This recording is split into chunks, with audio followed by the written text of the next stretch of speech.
We're officially out of the Endgame now, people, and it feels oh so good after a year of not feeling so good, Mr. Stark. Avengers Endgame has released, and as of this taping, is certified fresh at 96% on the Tomatometer, which makes it competitive with Black Panther as the most critically acclaimed MCU film thus far. Like we said, as of right now, reviews are still trickling in. It is 96%. Black Panther's 97%. If you want the latest and greatest score, head over to RottenTomatoes.com to keep updated. Hello, everyone, and welcome to the after show where we're going to review, analyze, and spoil everything about Avengers Endgame. So I hope you've seen the movie or you don't care about knowing what happens. My name is Mark Ellis, and I'm thrilled to be joined today by Jacqueline Coley, Scott Mantz, and Maude Garrett to talk about the greatest comic book event that our eyes have ever seen. We did it, gang. 11 years. This is the 22nd movie. We're here now, and so I'd love to get everybody's take. Just what do you think of the film, Jacqueline? Is this a fresh movie? Absolutely, positively fresh. I thought it was a great movie and thoroughly enjoyable, even though it was 3 hours. I had a good time. 3 hours, and I know the pee break might have hit some people harder than others. Scott, were you able to make it through the whole film? I made it through the whole film. Okay, so yeah, is it fresh? Of course it's fresh, but the question is, can they make a bigger paddle? Because this movie is so certified fresh, I can't even take it. This movie exceeded every hope and every expectation that I had for this final film in this massive, groundbreaking, trailblazing series that started back in 2008. At the end of the first Iron Man, when Nick Fury shows up in this bonus credit scene to recruit Tony Stark for the Avengers Initiative, massive payoff, very, very satisfying. It's going fresh. Maude, would you like to be the contrarian for all the internet to witness? What, and I commit social suicide? Absolutely not. This is so fresh. This is so good. In fact, my favorite part about this movie is seeing it early and everyone going, oh, my body's ready for this, and me tweeting back going, it's not. It really isn't. You're not prepared for this movie. It's great. I loved it. I think that you can prepare yourself for seeing the film and getting excited about it over a decade plus of movies all leading up to this one moment, but it's hard to be emotionally prepared for what you're going to witness in Avengers Endgame. What we've already seen, you have Tony Stark not going to be around anymore. Natasha, Black Widow, not going to be around. Cap is now an old man, and he seems like he's leaning towards retirement. He gives his shield over to Sam. Maude, was there one moment that stuck out to you that was the emotional core, the crux, the one that really got the tear ducts flowing? Cap! Everything to do with Cap. I have gone through like the Chris phases of a lifetime here because all the hot Chris superheroes. Cap is now my man. I think that they did such a beautiful story with him, and the way that he was able to live out his entire life's dream. This man had his future taken away from him, and he had to leave the love of his life behind in a different decade. And like, I think the fact that he spent his whole life serving his country and the world and the galaxy, and the fact that when he was given the choice, he was able to go back and put love first, was so beautiful and sweet. You're making me emotional. Let's talk about this. Scott, he got to dance with his his girl, his steady girl, Peggy. Was it that moment for you, or was it Tony saying goodbye for the last time? Well, that was a big, huge emotional moment because it was one that I didn't see coming. And there were certain things about the film I had a feeling about that, like with Tony Stark and Iron Man dying. It started with Iron Man, it ended with Iron Man, and I had a feeling that he was going to die. The moment that you're talking about with Captain America, but for me, it was a much smaller moment. I am a huge Spider-Man fan. I have always been a huge Spider-Man fan. I love the sort of father figure aspect that Tony Stark played to Peter Parker in Spider-Man Homecoming, and I really felt like that moment when Peter Parker comes back and he goes, oh, Mr. Stark, you should have seen where we were, and Tony Stark is just so happy that he just gives him a big hug. There was that little moment that got to me because I grew up with Spider-Man, and it was just such a great moment, something that we really didn't even see in the comics, this relationship between Spider-Man and Iron Man. It's an excellent point because it's not just Iron Man leaving us, it's all those little moments leading up to it. It's him greeting Spider-Man again, and then at the end when Spider-Man comes up to him as Peter Parker and he's saying goodbye to Tony Stark, and then he gets about 5 seconds, and then Pepper Potts comes out and is like, okay, this is my guy, you stand aside. Thank you. I'm giving you a hug. Pepper Potts where it's like, all right, sit down, son. They've like been together for a while and they've got a kid, all right? Yeah. Seconds are slipping away. Yeah, and I think the way that we leave the movie where we see, now we see an old Steve Rogers, and he's passing the shield on to Sam, and then we have Tony Tony Stark leaving his body. We might still get him in some sort of voiceover form in a spider suit in the future, which a lot of people have theorized. But you kind of forget leaving the movie that we lost Black Widow too, and what an epic scene that was. Her and Hawkeye kind of fighting for the right to throw themselves off this cliff. Maude, did that give you an emotional tinge at all? The disrespect was rife throughout. Did you not like that either? I did not like I did not like that at all. I was Let's- not a fan. Did we have to do a parallel of women giving up what they needed for men again? Like, and I get for me personally, I felt that moment was just the Russo brothers trying to keep people guessing because everyone assumed that Hawkeye was going to die. In fact, personally, in my opinion, the things that worked less for me were moments where I felt they did it not necessarily because that's the logical place to go, but that's where they wanted to go to keep people guessing. Like, to me personally, I honestly thought Cap should have been the one to die if we really look at the fact that he's really sort of the heart of the Avengers and Tony's more of the brain and like the soul behind it. Yeah. So of course he would be the ultimate sacrifice. Yes, it's a bit on the nose in a very sort of like dying for my people type of way, but he to me should have been the one to die. But you know, I think the way they did Tony was great. But the Black Widow thing, that to me just That was felt such a throwaway. It was you so forget that Black contrived. Widow's been there from day one. She has been alongside Iron Man, alongside Cap. She's been there from the start, you know, and I think that to just be like, no, I want to die more. I got to say, well, first, you know, she made her first appearance in Iron Man 2 back in 2010. And it was a beautiful, amazing scene, and that's probably the most powerful we've seen her. You know, and that moment, you know, when I was thinking back to the characters that died in Avengers Endgame, it took me a second to remember, oh yeah, Black Widow died, because her send-off was not memorable. It was not significant. It was not a worthy send-off. It should have been Hawkeye. Yeah. I mean, he murdered like everyone. Like he was literally out. Got that haircut. Get rid of him. Yeah. I mean, I get it. I do get it. That is the way you go. I think there's a really great quote my friend Alonzo from the Rap had in his review where he talked about Marvel doesn't always give you what you want. It gives you what you need. And we needed to see one of the more expendable original Avengers leave us, and we needed to see one of the top. So we knew it was going to be Cap and Iron Man and either Hawkeye and Black Widow. That was always the way that it went. And I think what we wanted, I think a lot of people, maybe not you guys, but like myself, I actually wanted to see Cap do that ultimate sacrifice. I felt that was his job, and seeing Tony do it felt a little weird, but I still think they did it well. Well, yeah, I did a poll on Twitter where I was like, okay, which Avenger do you think is going to die? And I listed Iron Man, I listed Captain America, and Thor, and I forget who else. And most people predicted that Captain America was going to be the one to die.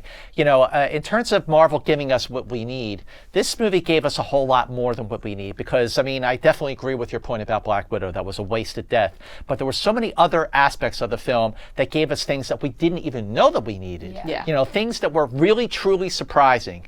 For example, jumping ahead 5 years, I thought was a bold move. I literally audibly went, whoa. The when time that frame happened. was such right behind you, I was Jacqueline. like, heard that. Jesus. You could feel the theater. There was a hush over it where it's like, oh, now we're in a totally different world Yeah. and everything is unpredictable. And I want to get into all that time travel stuff and whether we buy into that or is this a new way that we can do time travel in movies. Before that, though, I think something that we were not surprised at that we did need, going back to your point, Jacqueline, was the Avengers Assemble moment. Yeah. And we're at the end, and great. it's this huge battle, Yeah. and it's just maybe the most epic thing that we've ever seen in the history of cinema, right? Yeah. And that's the one thing that I was saying when we were talking to a lot of the folks, a lot of the cast members being like, I don't know what I was doing. Can you imagine them filming that? Like, they're not looking at anything. That is all CGI. Like Chadwick Boseman shows up, does maybe 3 lines with Shuri and Okoye. How the heck does he know anything that happens in Endgame? Of course he doesn't know anything that happens in Endgame. I do think that was great, but Avengers Assemble was awesome. And again, half of the movie stars on the planet showing up, kicking butt. Like, you don't even know where to look. The next time, if you get to watch it again, don't watch the main action. Start to look to the right and the left, because then you will see like the side battles and the side fights that you can't really pull out on that first time view. You know, the interesting thing about the Avengers Assemble moment is it was a great, and the way Captain America goes, Avengers Assemble. Like he just like put a lot of gusto behind that when he said that. But if you look at the fight scenes in Avengers Endgame, the ratio of fight scenes to the running time of the movie is actually very, very low compared to like all the other movies in the MCU. Especially Infinity War. Infinity War was all battles. Exactly. And that's why I think the Russo brothers really made a wise decision to really kind of scale all that back and get into the emotion, get into the family aspect of the Avengers, and also the existential aspect of them. You know, when you jump ahead 5 years, they are a mess without each other. They fall apart, especially Thor. What did he let himself go? I mean,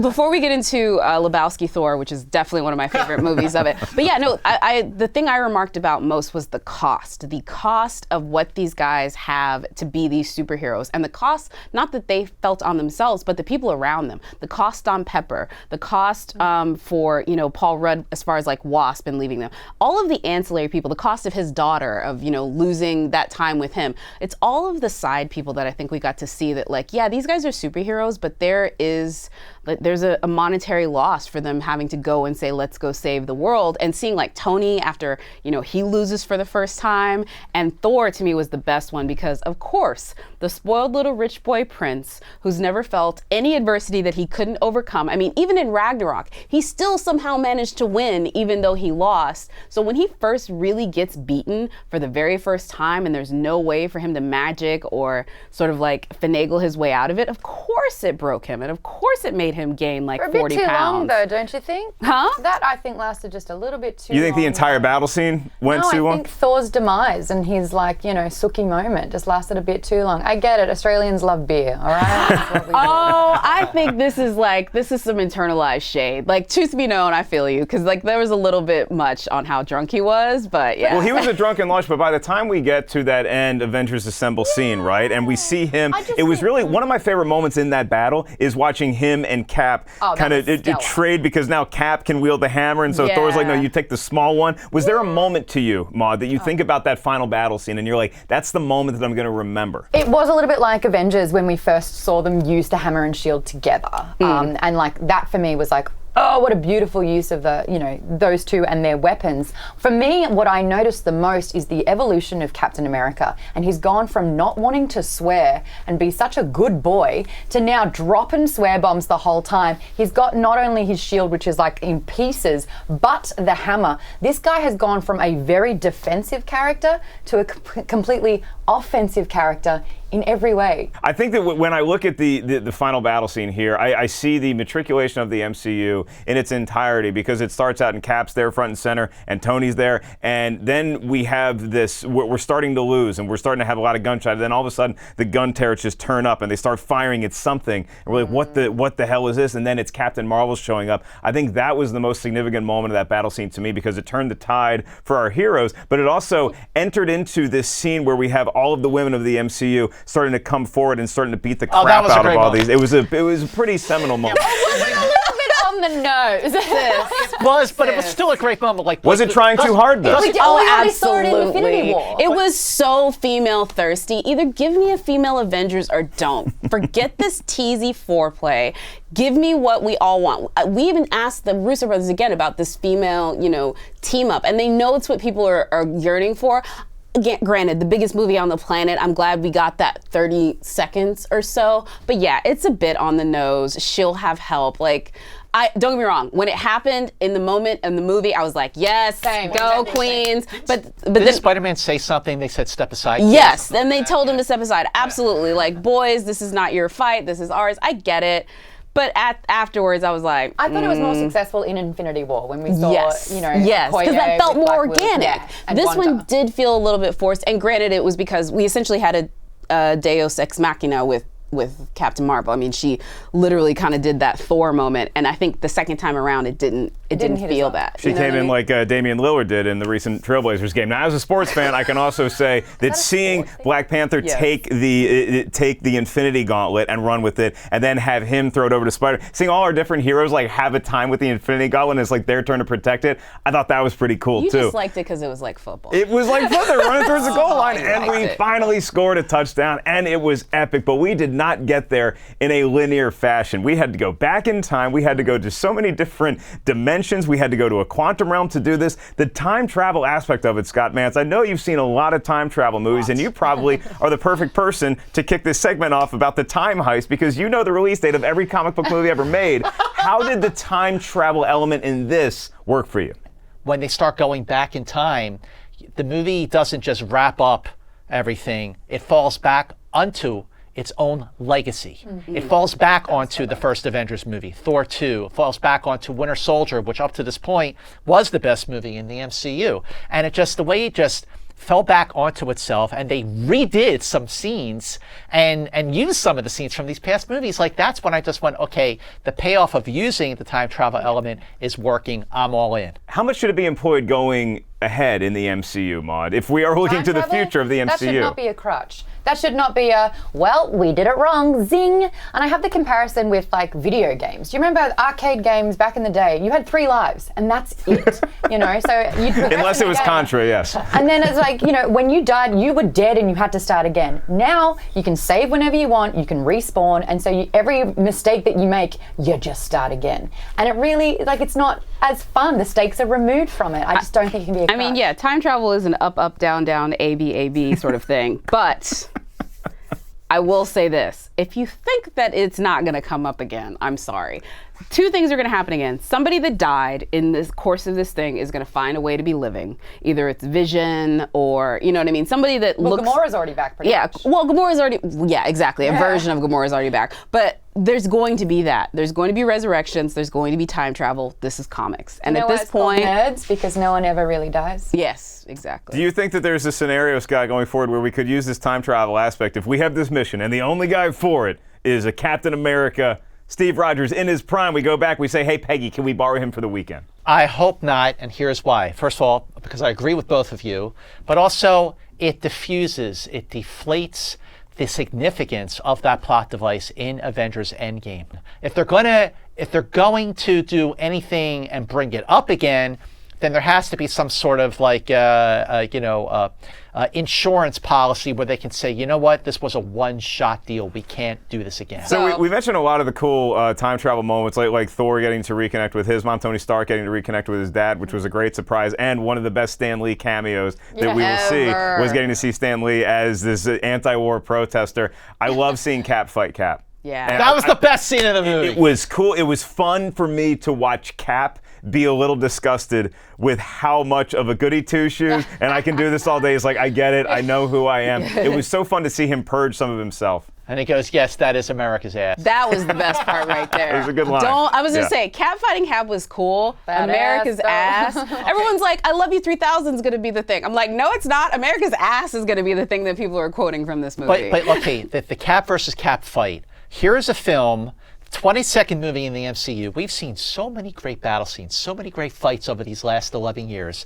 This was totally unexpected, a big surprise, and a movie that had a lot of surprises that were big and small. But that moment, just everybody in the audience, everybody at that premiere just went apeshit. Yeah, that was, it was great. But even like when you revisit the elevator moment, you're like, I know where this is. We've seen it. We know how this goes down. And the way they drops the Hail Hydra. Oh, that was my great! God, that was so good. And It that's felt another, so weird to then he hear walks those out words come smiling. out of his mouth. Hey, he becomes a Nazi in the comic book run. book, Let's so it's talk actually about paying it. homage Yeah, to it's that. paying off Yeah. to that. For me though, Tony going back and talking to his dad, I felt was more emotional for me. It was actually not the bigger moments. For me, it was all of the smaller little going back to the MCU and looking at it in a different way. Thor talking to his mother, talking to Frida, and Tony. There was a lot of like maternal, paternal, like going down into the generations, which I think is very fitting because when you look at this film, there were people that went on dates to movies like First Avenger and Iron Man who now have been married, have kids that they can now take to go see Endgame. And I think there's a lot of that within the audience. I mean, there's a friend of mine who's on Twitter and he was 12 when the first movie came out and now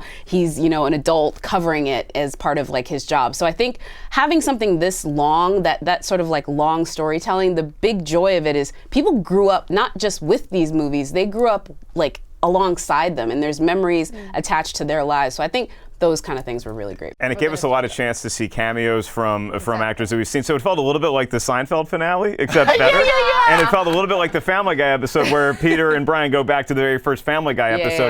The best moment in the whole time travel sequence to me, I love seeing Loki again, and I'm very curious to see how that could transform Loki from this character that we now miss in the MCU into somebody who might be on a Disney streaming service show. Gamora, same thing. So what we're having at the moment, as soon as you include time travel, you eliminate all moral consequence, really. Yeah, there's no stakes There's now. no stakes. That was And the other reason with Cap is like, they're like, oh, well, Chris Evans is done. I'm like, is he though? Because I know he wants to direct, but he could totally pull a Harrison Ford now because they left all of the time from basically when we saved the world until when he shows back up on that bench. We can have all these adventures in the 1960s and 70s with like an older Chris Evans that they now just open that up for that. Well, we just need our version of plutonium. I mean, it's not easy to go back in time in this world. You need those little things. You need the little red goo that can get you back in time. So you don't have an 28 gigawatts. Yeah, you don't have an unlimited amount of time travel. Hey, retcon on some movie stats. Robert Redford's last film is not Old Man and the Gun anymore. It is now Endgame, and they kept that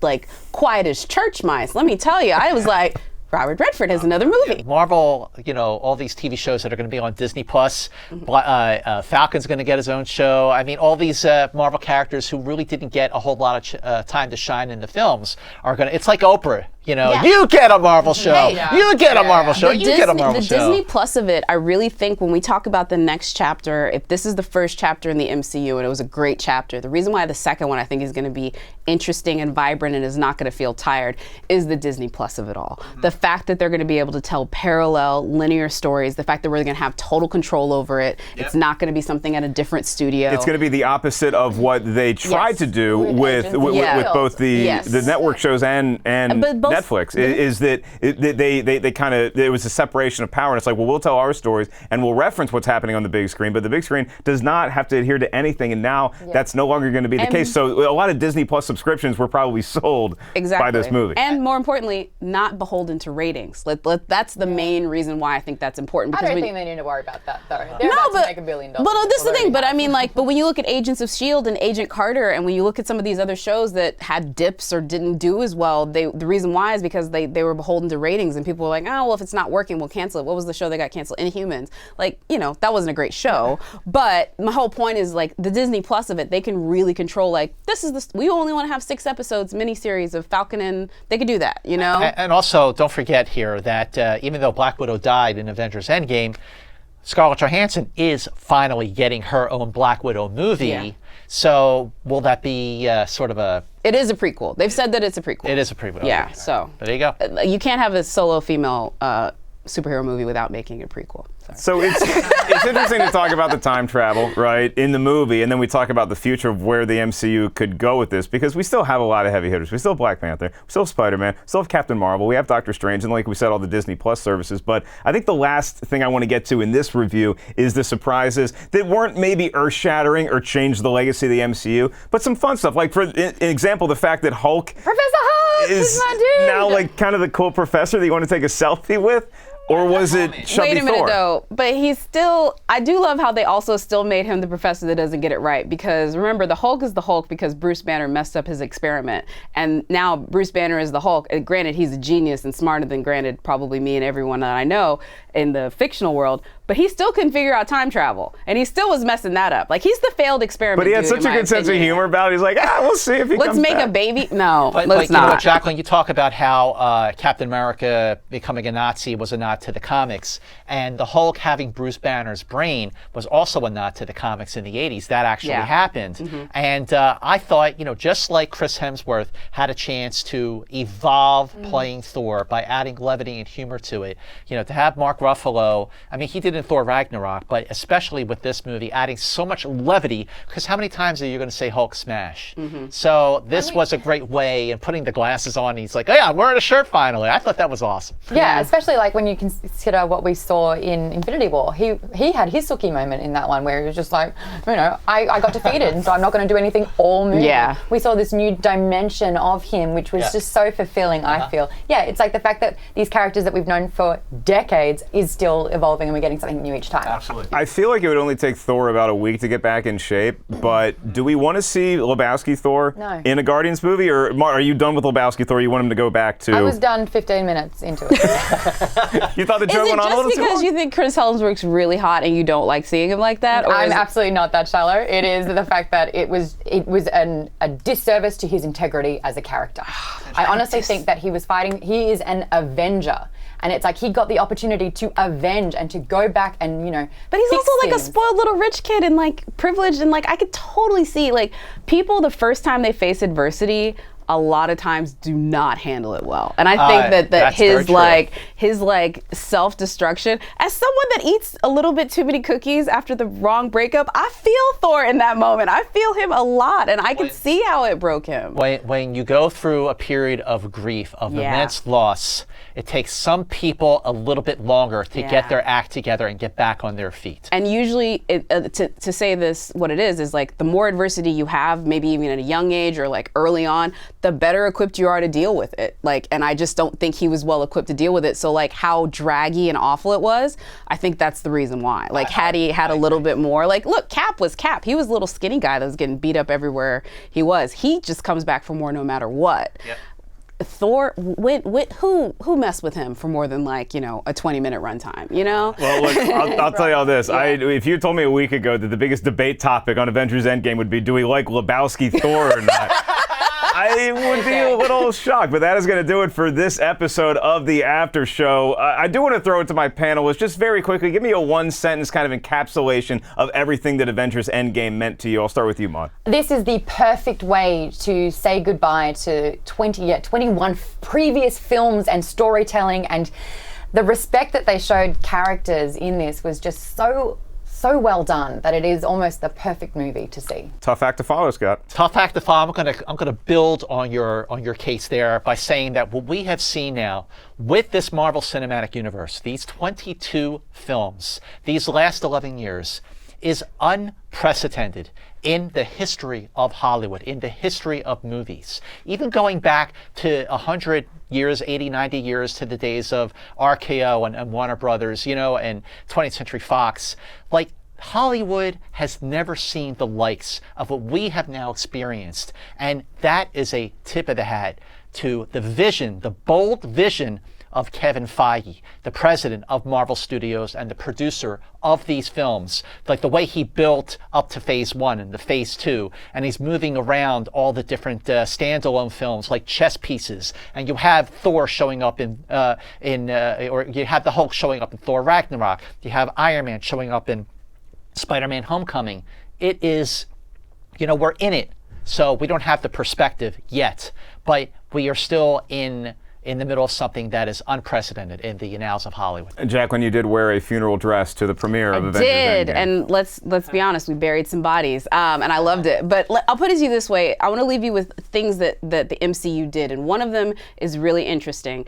Up until this point, it often felt like we got to get all the characters together for us to feel we have a story. By doing what they did with the MCU at this point, by introducing so many characters, getting us invested in them, giving some of them new TV shows, going forward, you're not going to need that Avengers Assemble for people to be invested in. That's a miracle. Like, let's talk about if, every side character of other franchises would love it if people people will show up for, Vision and Scarlet Witch. People are going to show up for a Loki TV show, and it's because they waved this sort of like MCU tablet into our basic the zeitgeist of pop culture. Everybody loves these characters. They don't care if it's just two of them. The second thing, which I think is incredible, after you watch Endgame, it is a towering achievement of cinema, of just movie making. It's going to make billions of dollars. I advise you to go back and watch Age of Ultron, which is a film that gets unfairly maligned, in my personal opinion, because go back and look at what they set up. And so many of these moments that we love, that were so satisfying in this movie, which is to me the tagline for what it is,